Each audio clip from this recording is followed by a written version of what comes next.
নমস্কার, ডিজিটাল খবরিলালে সবাইকে আবারও স্বাগত। ছোটবেলায় যারা অরণ্য দেবের কমিক্স পড়েছিলেন বা যারা পড়েননি তাদের হয়তো জানার কথা নয়, কিন্তু যারা পড়েছেন তারা একটা কথা নিশ্চয়ই জানেন, অরণ্যের প্রাচীন প্রবাদ বলে একটা কথা আছে। তা রাজনীতির যে অরণ্য, বঙ্গ রাজনীতি শুধু নয়, জাতীয় রাজনীতির এই যে ঘন অরণ্য, রহস্যময় অরণ্য, সেই অরণ্যের একটা প্রাচীন প্রবাদ আছে। মমতা ব্যানার্জি তিনি নাকি জননেত্রী শুধু এমনি এমনি হননি, 34 বছরের বাম শাসনকে তিনি উৎখাত এমনি এমনি করতে পারেননি, একার ক্যারিশমাতে সেটা করেছেন এবং তিনি রাজনীতির পালস আর রাজনীতির ঝোঁকটা খুব ভালো বোঝেন। সাধে কি এত লড়াই, এত বিরোধী, এত কিছু সত্ত্বেও, এত বিরোধী ইস্যু রয়েছে তা সত্ত্বেও তৃতীয়বারের জন্য মুখ্যমন্ত্রী হতে পারতেন? কুর্নিশ তো জানাতেই হবে। কিন্তু এই মুহূর্তে দাঁড়িয়ে ইন্ডিয়া জোটের ক্ষেত্রে যেটা আমরা কিছুদিন আগেও মনে করছিলাম যে মমতা বন্দ্যোপাধ্যায় বনাম কংগ্রেস, বা আরও ভালো করে বললে রাহুল গান্ধী, সেখানে আলটিমেটলি রাহুল গান্ধী শেষ কথা বলবেন, কারণ তিনি জাতীয় স্তরের এবং মমতা রাজ্য স্তরের, সেটা কিন্তু আরেকবার ভুল প্রমাণিত করে দিলেন। তিনি নেই, তিনি আজকে গোটা দিনে কোথাও নেই, কোনো মিটিংয়ে নেই। কোনো এই যে ভার্চুয়াল মিটিং হওয়ার কথা ছিল, যে ভার্চুয়াল মিটিং কিছুক্ষণ আগে অনুষ্ঠিত হয়ে গিয়েছে এবং সূত্র মারফত যে খবর পাওয়া গেছে যে 14টি দলের নেতারা তাতে ভার্চুয়ালি যোগ দিয়েছেন। মমতা ব্যানার্জি বা তৃণমূল কংগ্রেসের কেউ ছিলেন না উদ্ধব ঠাকরে। কিন্তু যে খেলাটা খেলা হয়ে গেল তাতে একটা কথা তো বলতেই হবে যে মাস্টার মাইন্ড অবশ্যই হয়তো মমতা ব্যানার্জি। কারণ যেটা জানা যাচ্ছিল বা যেটা সন্দেহ করা হচ্ছিল যে মমতা ব্যানার্জির পাল্টা হিসাবে নীতিশ কুমারকে কিন্তু তুলে আনার একটা চেষ্টা করা হচ্ছে এবং আহ্বায়ক হিসাবে বা কনভেনার হিসাবে তার নাম প্রস্তাব করতে চলেছে খোদ কংগ্রেস। এরকম একটা খবর, এরকম একটা কথা শোনা যাচ্ছিল এবং সেটা হলো। কিন্তু অদ্ভুতভাবে নীতিশ কুমার সেই প্রস্তাব প্রত্যাখ্যান করেছেন। খেলা আরও জটিল হয়ে গেল, বিশেষ করে রাহুল গান্ধীর পক্ষে, কারণ তিনি ভাবছিলেন যে নিজের দলের না হোক অন্য দলের কাউকেই অন্তত মানে সম ক্যারিশমার কাউকে দাঁড় করিয়ে দিয়ে রাজায় রাজায় যুদ্ধ হোক, এরকম একটা টেকনিক তিনি নিয়েছেন, এমনটাই কিন্তু অনেক রাজনীতিবিদ মনে করেছিলেন। কিন্তু যেখানে খোদ নীতিশ সারেন্ডার করে দিলেন মমতা ব্যানার্জির সামনে, সেখানে আর তো কোনো লড়াইয়ের জায়গায় রইল না। উল্টে যেটা দেখা যাচ্ছে যে মমতা এবং কেজরিওয়াল তারা যে প্রস্তাবটা করেছিলেন যে মুখ্যমন্ত্রী মমতা ব্যানার্জি এবং দিল্লির মুখ্যমন্ত্রী অরবিন্দ কেজরিওয়াল তারা কেন্দ্রের প্রধানমন্ত্রী পদপ্রার্থী হিসাবে নিজেদের নাম না বলে তারা বলেছিলেন কংগ্রেসের যিনি এই মুহূর্তে সভাপতি মল্লিকার্জুন খাড়গে তার নাম। কোথাও তারা কী ভেবে এটা করেছিলেন সেটা কারোর জানা নেই, কিন্তু রাজনৈতিক মহল এটা মনে করেছিলেন যে রাহুল গান্ধীকে কিন্তু দুজনই পছন্দ করেন না, ফলে রাহুল গান্ধী যাতে কোনোভাবে সেই জায়গায় না যেতে পারেন, সাপও মরবে কিন্তু লাঠিও ভাঙবে না, সেই কথা ভেবেই তারা এই কাজটা করেছিলেন। তাতে তাদের নিজেদের হয়তো সেই জায়গায় যাওয়া হলো না, কিন্তু শত্রুকেও তো আটকানো গেল। কিন্তু দেখা গিয়েছিল যে কংগ্রেস কিন্তু তখন সেরকমভাবে ব্যাপারটাকে আমল দিচ্ছে না। অপরদিকে মল্লিকার্জুন খাড়গে তিনি নিজেও এরকম বলেছেন, আগে তো জিতি তারপরে দেখা যাবে। মানে মনে মনে তার এমন চিন্তাভাবনা ছিল যে আগে তো ভাই এই ঝামেলাটা সামলাই, এই যে জটিল জট হয়ে রয়েছে এ না সামলালে আমি জিতবও বা কি আর প্রধানমন্ত্রী হবও বা কী করে। সব মিলিয়ে কিন্তু তিনি মোক্ষম সত্য বা দেওয়াল লিখনটা পড়তে পেরেছিলেন।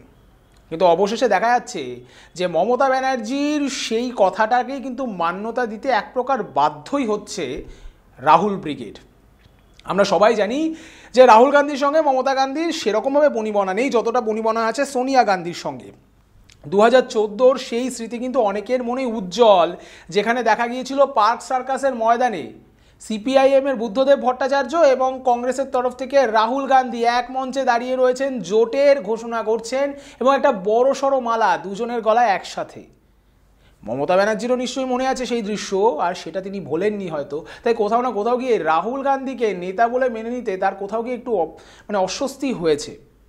অপরদিকে সোনিয়া গান্ধী তিনি বরাবরই মনে করেন যে মমতা ব্যানার্জি কিন্তু সিপিএমের থেকে অনেক বেশি ভালো জোটসঙ্গী, কারণ 2009 এবং 2011-তে এই মমতা ব্যানার্জির তৃণমূল কংগ্রেসের সঙ্গে জোট বেঁধে কিন্তু কংগ্রেসের বেশ ভালো রকম সাফল্য এসেছিল লোকসভা এবং বিধানসভা দুই ক্ষেত্রেই।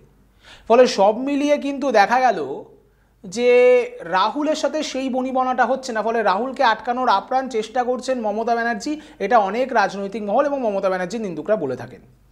কিন্তু আজ যে বৈঠকের অবস্থা দেখা গেল এবং ইন্ডিয়া জোটের যে জটিল সমীকরণ দেখা গেল, তাতে এইটা তো মেনে নিতেই হচ্ছে যে নীতিশ কুমার থেকে শুরু করে তাবন নেতারাও মমতা ব্যানার্জিকে সমঝে চলেন এবং তার বিরুদ্ধে যাওয়ার চেষ্টা করছেন না। অর্থাৎ রাহুলের থেকেও বেশি প্রতাপশালী এই মুহূর্তে মমতা, এমনটাও কিন্তু অনেকে বলছেন। অপরদিকে এই যে ইন্ডিয়া জোটের মধ্যে মমতার একটা নিজস্ব লবি রয়েছে। কে রয়েছে সেই লবিতে? একদিকে যেমন উদ্ধব ঠাকরে রয়েছে, অপরদিকে অখিলেশ যাদব রয়েছে, অপরদিকে অরবিন্দ কেজরিওয়াল রয়েছে, এখন খুব সম্ভবত নীতিশ কুমারও সেই লবিতে রয়ে গেলেন। ফলে ঘরের মধ্যে ঘরের যে তত্ত্ব আমরা বারংবার বলে থাকি, সেই ঘরে কিন্তু মমতা ব্যানার্জির দল বা মমতা ব্যানার্জির লবি কিন্তু ক্রমশ পাল্লা ভারী হচ্ছে। এমনকি অখিলেশ যাদব কিন্তু ঘোষণাও করে দিয়েছে উত্তরপ্রদেশে তারা তৃণমূলকে একটা সিট ছাড়তে চলেছেন। ফলে সব মিলিয়ে কিন্তু ইন্ডিয়া জোটের মধ্যে তৃণমূল কংগ্রেসকে কোথাও না কোথাও গিয়ে টেক্কা দিচ্ছে। এখন কংগ্রেস কি এটা মেনে নেবে, নাকি মানতে আপাতত বাধ্য হয়েছে, কিন্তু ভবিষ্যতে সুযোগ পেলেই সেটাকে পাল্টা ওয়ার করবে, সেদিকে কিন্তু নজর রাখতে হবে। বিশেষ করে রাহুল গান্ধী কি তার প্রধানমন্ত্রী হবার স্বপ্ন ছেড়ে দেবেন এভাবে? জিতুক বা না জিতুক, কংগ্রেস তো চাইবেই যে প্রধানমন্ত্রিত্ব পদে, বিশেষ করে গান্ধী পরিবার চাইবে যে প্রধানমন্ত্রিত্ব পদে বা প্রধানমন্ত্রিত্বের জন্য মুখ হন রাহুল গান্ধী। কিন্তু সেটা কতটা সম্ভব হবে যদি মমতা ব্যানার্জি এইভাবেই ডমিনেশন চালাতে থাকেন? সেক্ষেত্রে কি অদূর ভবিষ্যতে একটা অন্যরকম সংঘাতের পরিস্থিতি তৈরি হবে ইন্ডিয়া জোটের অভ্যন্তরেই? এখনও জোটের সমীকরণ কিছুই মেলেনি। অপরদিকে আমরা রাজ্যে দেখছি যে অধীর রঞ্জন চৌধুরী যেন কোথাও গিয়ে একটা কম্পিটিশনে নেমে পড়েছেন শুভেন্দু অধিকারীর সঙ্গে। কি কম্পিটিশন? মমতা ব্যানার্জিকে বিভিন্ন বিষয়ে আক্রমণ করার কম্পিটিশন। প্রতিদিন যেরকম শুভেন্দু অধিকারী এক নাগারে বিভিন্ন ইস্যুতে, দুর্নীতি থেকে শুরু করে রাজনীতির বিভিন্ন ইস্যুতে মমতা ব্যানার্জিকে আক্রমণ করছেন, অপরদিকে পাল্লা দিয়ে কিন্তু অধীর রঞ্জন চৌধুরীও সেই খেলায় মেতে উঠেছেন। একদিকে একই জোটের মধ্যে আছেন, অথচ বঙ্গে কিন্তু জোটের কোনো ঠিক ঠিকানাই নেই। বঙ্গের প্রদেশ কংগ্রেসের নেতৃত্ব তারা একদিকে বলছেন আমরা একাই কাফি, অপরদিকে তৃণমূল কংগ্রেসের নেতৃত্ব এবং খোদ মমতা ব্যানার্জি বলছেন যে ঠিক আছে, অত দরকার নেই, মাত্র তো 2টো সিট, বাকিগুলোতে তো কিছুই নেই, আমরা একাই বুঝে নেব। এমনকি এই যে ভার্চুয়াল বৈঠক যখন চলছে, ইন্ডিয়া জোটের বৈঠক, তখন ইন্ডিয়া জোটেরই এক গুরুত্বপূর্ণ সদস্য কংগ্রেস, আরেক গুরুত্বপূর্ণ সদস্য তৃণমূল কংগ্রেস, তার বিরুদ্ধে একেবারে কলকাতার রাজপথে প্রতিবাদে নেমেছে এবং তার হোতাকে, তার নেতাকে, তার মাথাকে এই অধীর রঞ্জন চৌধুরী, যিনি আবার লোকসভাতে কংগ্রেসের বিরোধী নেতা এবং খাতায় কলমে তিনি বিরোধী দলনেতা। বুঝতে পারছেন অবস্থাটা? এবং কোথায় সে বিরোধিতাটা প্রদর্শন করা হচ্ছে? একেবারে খাস দক্ষিণ কলকাতার হরিশ চ্যাটার্জির স্ট্রিটের কাছাকাছি অঞ্চলে, ভবানীপুর এলাকা, যেটা কার এলাকা? মমতা ব্যানার্জির এলাকা। ফলে এই মুহূর্তে কংগ্রেসের সঙ্গে তৃণমূল কংগ্রেসের বঙ্গে রাজনৈতিক সমীকরণ ঘেটে ঘ। অপরদিকে প্রদেশ কংগ্রেস নেতৃত্ব যেরকম ভয়ডরহীনভাবে মমতার বিরোধিতা করছে, কেন্দ্রের যারা নেতৃত্ব রয়েছে তারা কিন্তু বিরোধিতা করতে পারছে না, তাদের কোথাও গিয়ে হাত পা বাঁধা ওই লবির অঙ্কে। ফলে সব দিক থেকেই কংগ্রেস কিন্তু এখন প্রবল চাপে, তারা এখন শাখের করাতের মধ্যে রয়েছে।